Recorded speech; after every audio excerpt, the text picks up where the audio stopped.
I never knew my father, and this is what it probably did to me. The truth is, I honestly have no idea, right? I'm not somebody that's gonna come on here and sugarcoat some shit to you. I'm gonna be completely honest with you on this. I have no idea what it probably did to me. Do I believe it affected me? Absolutely. I'm still growing. I'm still, I guess, learning from that kind of trauma of not having an adult figure, a male figure. I mean, to really get into me and teach me things that I didn't know growing up as a kid because my grandmother put that in me. My grandmother was the one who really gave me the things I needed to know that I was going without because I didn't have a dad. So I can't tell you. I'm gonna be honest with you, and there may be some of you who probably can think the same thing. I'm 45 years old now. I think at some point growing up and not knowing who he was, because I never met him. My mother was a drug addict at the time when I was growing up in DC. So I had no idea what that person was even about, who he was, what kind of makeup he was, what he even looked like. Didn't have a picture or anything. So when I say that I know I have something wrong with me, but I can't tell you because I just know it's there, right? And it's very hard for me to battle to figure out how to figure this thing out, how to find whatever it is that is affecting me or has affected me all the years of my life because I didn't have that. I would love to have known who he was. I would love to have been able to see this man, find out where I get my features from, find out where did my makeup come from, how tall he was. I'm 5'8". Was he taller? Was he 5'8"? Was he funny? Was he a muscle bound man? Was he strong? Was he fit? Was he athletic? I'm a very fit, athletic person. I had this mentality growing up. I could never see myself being overweight, being obese. So I don't know.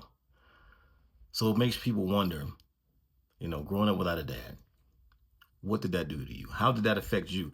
Please put in the comments, how did that affect you? Maybe you already have healed from that and you've identified what that thing is. Me at 45, I still haven't identified it. But I'll tell you what, I'm still just as strong as I am. I'm still strong as hell. Mentally strong. I'm there. Nothing can slow me down. I understand inspiration. I understand power. I understand I walk in my own power, right?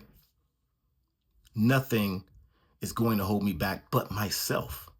I don't blame victimhood because I didn't know who my dad was, because I didn't have that father figure teaching me and molding me to go in the direction we should go. Because you all know as parents, right? What's our duty to our children? To raise them up in the way that they should be able to go and be out there on their own and live a successful life, but to put them in a place where they understand how to be, right? Give them clear direction.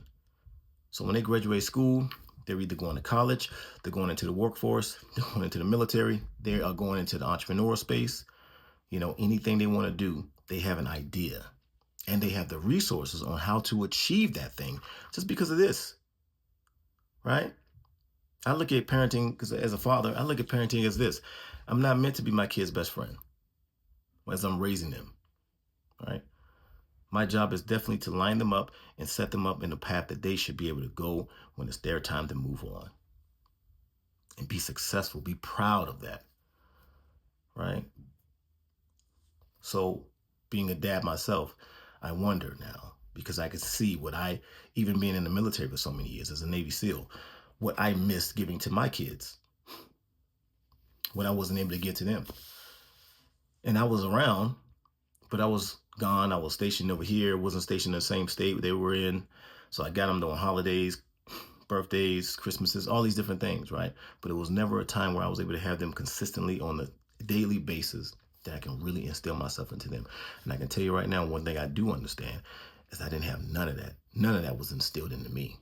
I had to learn how to be a man on my own, right? For you men out there, think about that.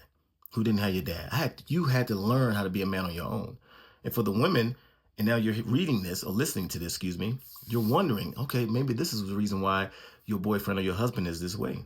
Because he had to learn how to be a man on his own. Now, when he become an adult, make no excuses for a person. We should know better. I don't make excuse for anything I do wrong. I did that. I made that mistake. That was me. I accept that shit. I do. I effed up. Take accountability. Take responsibility. You know who you are. You know what you did. Learn from it. Be better. Be more. Walk into your own power. Because even though I didn't have a dad in my life, I was still inspired by something outside of me. Everything about me was to be unselfish. I wanted to be more, right? I wanted to be able to show something to my kids. Now, my kids may look at it as I was selfish because I had to go into the military, be a Navy SEAL, and be away. But I was trying to break a cycle. I didn't want them to see of dad just growing up, staying in the same area and just kind of working a normal job and never giving them something to look forward to, never being able to show them something bigger than just their dad working in corporate America. Show them how they can be entrepreneurs. Show them how they can travel the world. Show them how they can dream bigger. That was me as a dad wanting to give that to my children and instill that into them to be bigger than just you. Be unselfish, selfless. So that was my whole thing. So growing up without a dad, who knows what I would have been if I had him? Who knows? Maybe he was a good dad, maybe he was a bad dad. But who knows what he would have gave me or instilled in my life if he would have been in my life. My grandmother did the best she could for me. And she's no longer walking this earth, but I love her more than anything. She's tattooed on my shoulder because she gave me everything she possibly could. She was a diabetic, amputee from the right knee down, or left knee down. I think it was right knee down. Excuse me. She was funny though, man, and she was hard as shit.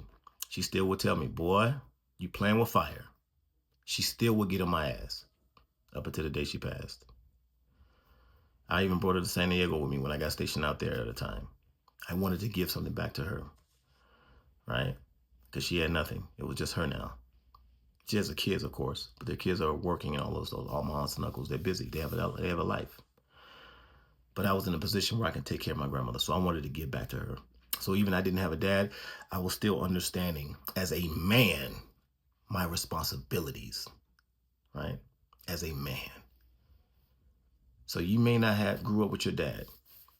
You may not have grown up with your mom. I basically grew up with neither. Mom in and out of prison. Dad didn't know who he was. Didn't even see a picture of him.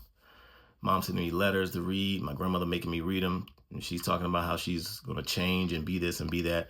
I grew so numb to all of that. None of that meant anything to me.